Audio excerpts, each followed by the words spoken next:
mapagpalang araw po sa ating lahat mga kapatid. Nawa po lahat po tayo ngayon ay safe. Ito nga po ulit ang inyong abang lingkod, ang iyong Ate Melay po. Kung mapapansin nyo po, ang background po natin iba. Yan. Nasa bahay po tayo, off po ng Ate Melay. Praise God po. Dahil sa off na to, nakagawa po muli ako ng video po para sa Words of God po.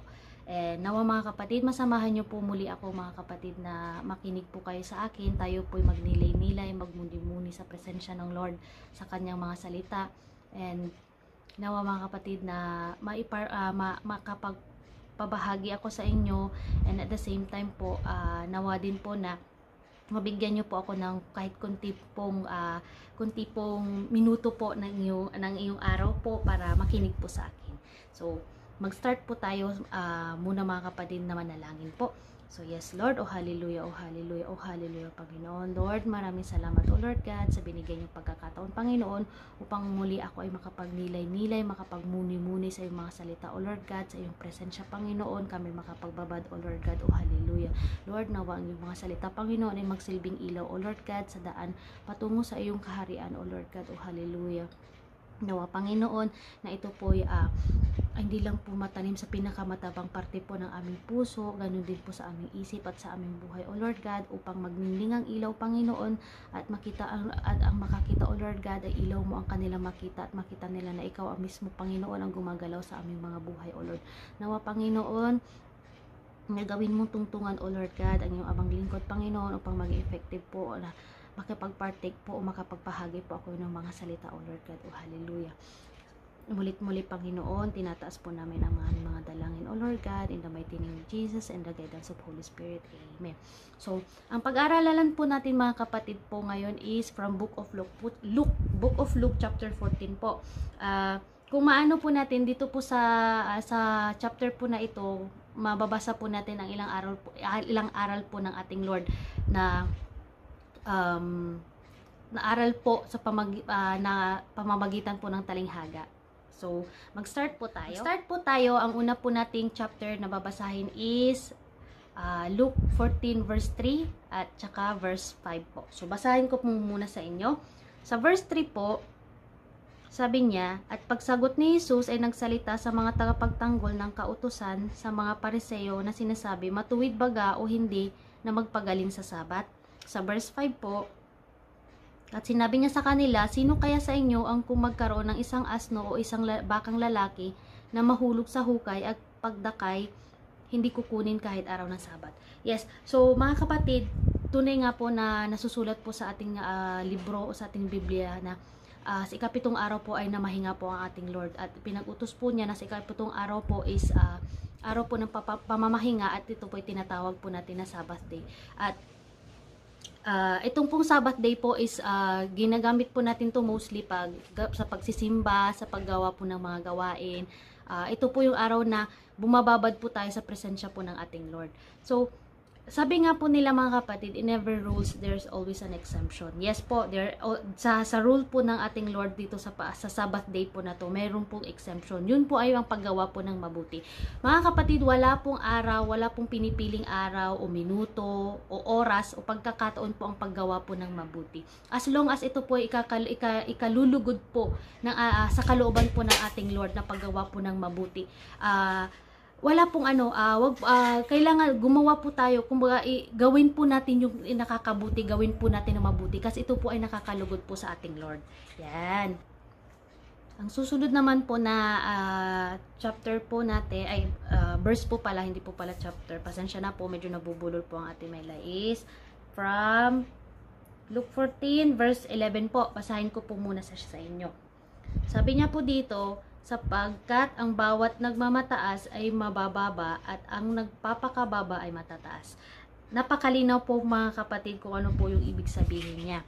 So, as usual po, kasama ko po ang aking partner, alam nyo naman po yan.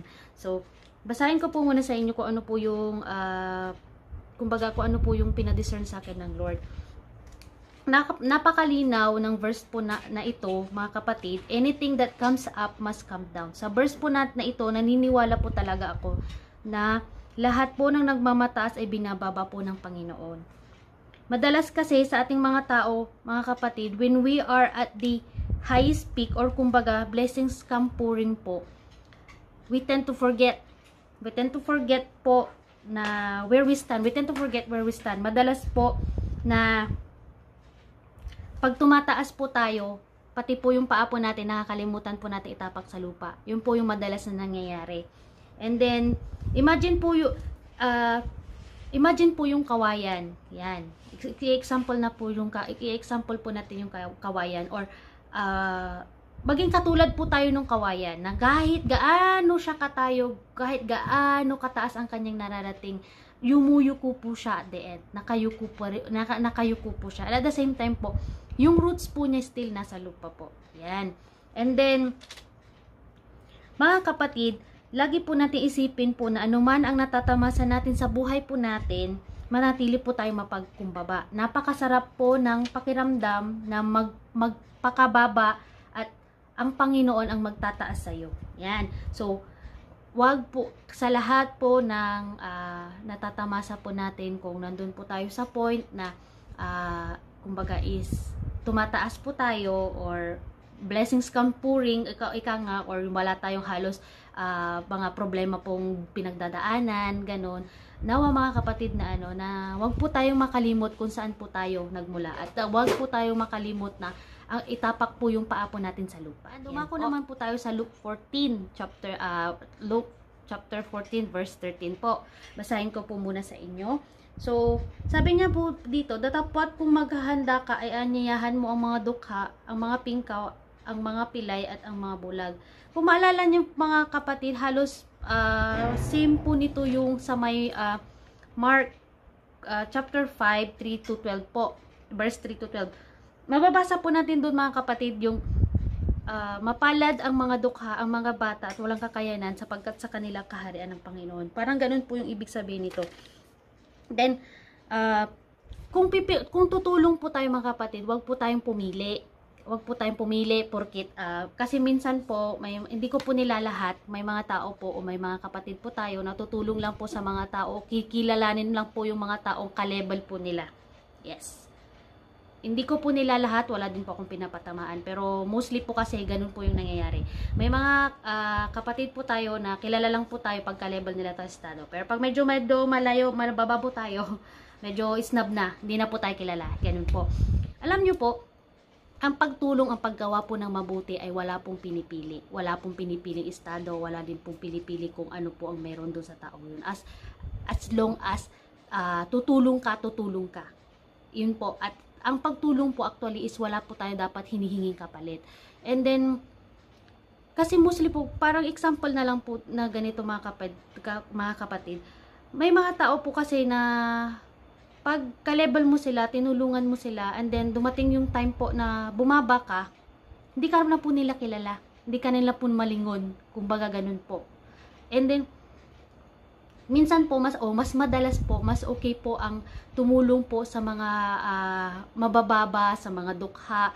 Kasi pag sila po ang umangat, hindi ka nila makakalimutan. Parang ganun po yung pinadiscern sa akin ng Lord. And at the same time, parang inaano po nito is, kung gagawa po tayo ng mabuti, wag po tayong pipili ng tao na paggagawan po natin ng mabuti. Kung gagawa tayo ng mabuti, gagawa po tayo ng mabuti. Susunod na po naman natin na verse po na aking iano sa inyo is galing Luke 14 verse 17 to 18 po. Basahin ko po muna sa inyo. Sa 18 po, sabi po niya, sa 17 po pala, sorry po. Sa 17 po, sabi po niya rito, at sa panahon ng paghapon ay sinugo niya ang kanyang alipin upang sabihin sa mga inanyayahan, magsiparito kayo sapagkat ang lahat ng mga bagay ay nahahanda na.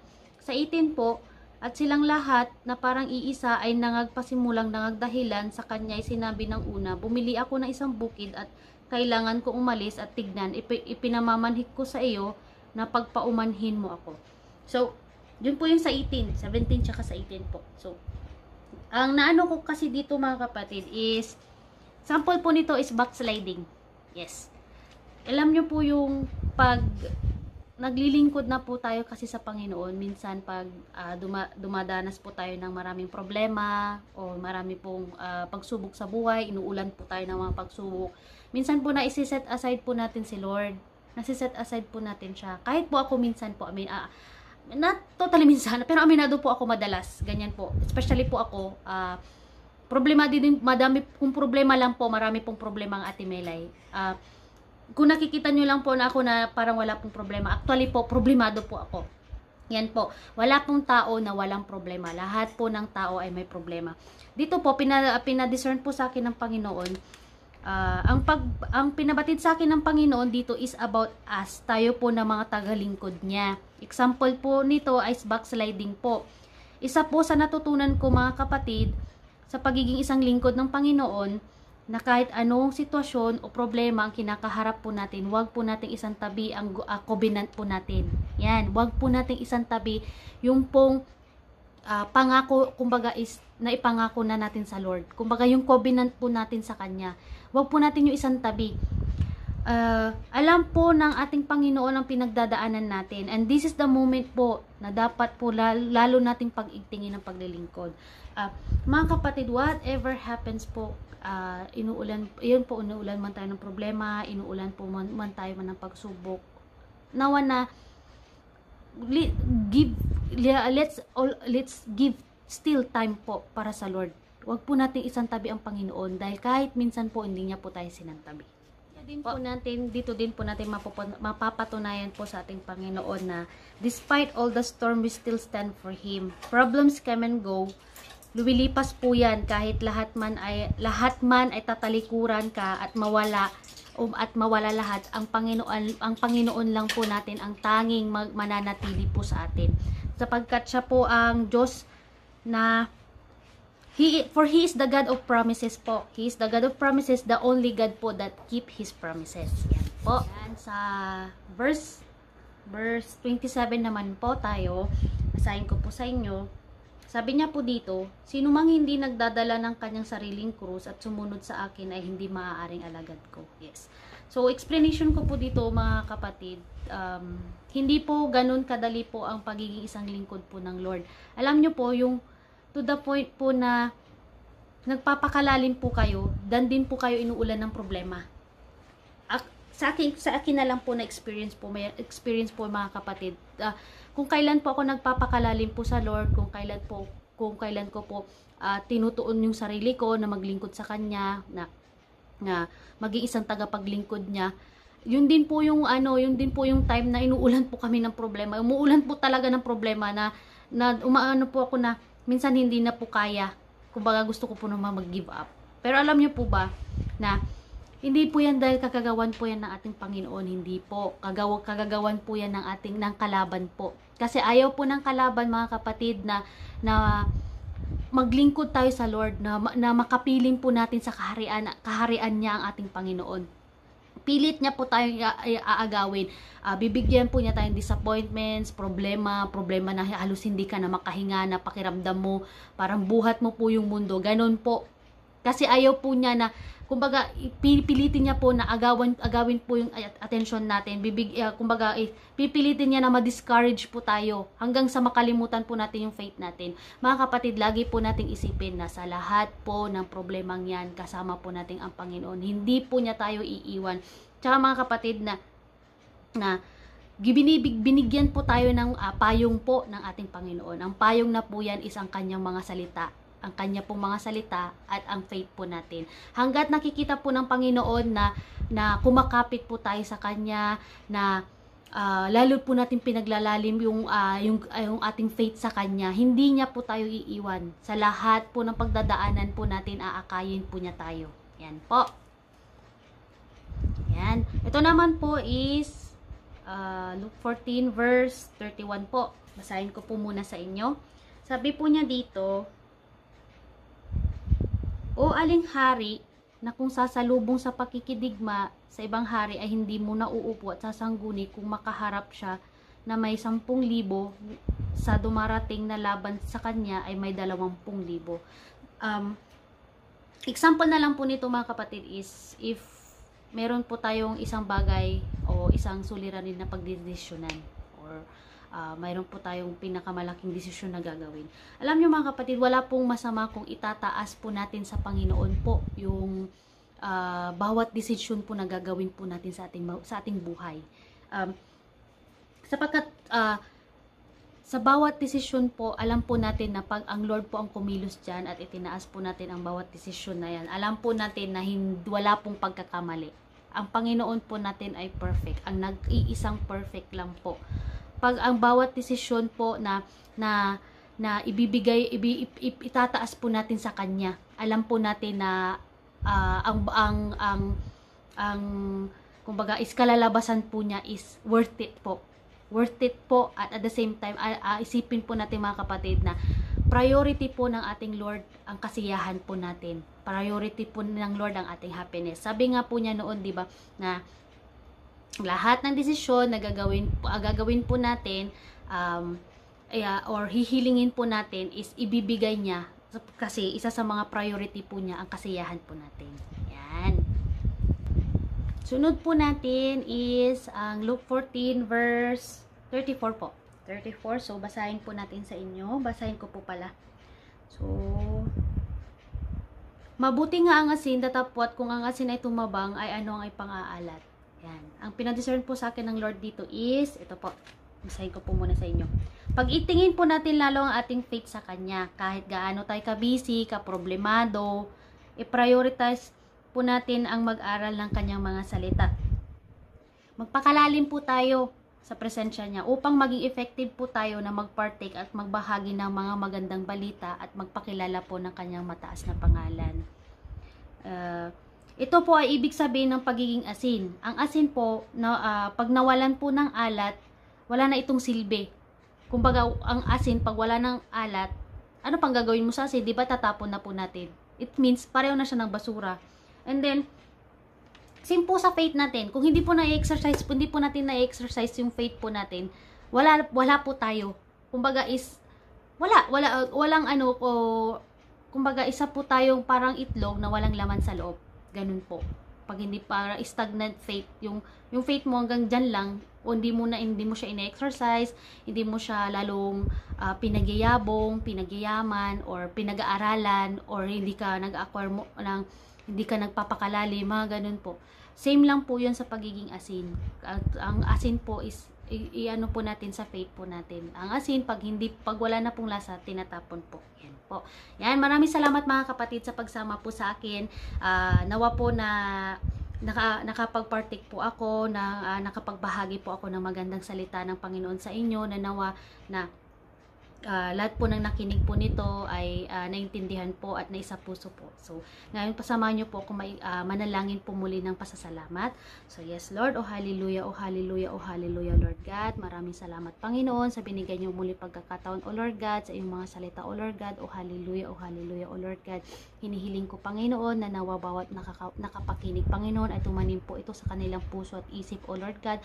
At nawa Panginoon magsilbing ilaw po at guidance sa kanila, O Lord God, sa araw-araw po ng kanilang buhay, O Lord God, especially po sa sitwasyon na nangyayari po sa atin. Lord, patuloy mo Panginoon, napakingatan ang bawat isa, O Lord God, balutin mo po ng pagmamahal, O Lord God, ang bawat isa upang ito pong sakit na kumakalat, O Lord God, ay wala pong magawa sa amin o sa kanila, O Lord God, O hallelujah, O Lord God. Mulit-muli Panginoon, maraming salamat po sa lahat at muli kami tinataas po ang aming dasal, O Lord God, in the mighty name of Jesus and the guidance of Holy Spirit. Amen. Yan, maraming salamat mga kapatid at see you po ulit.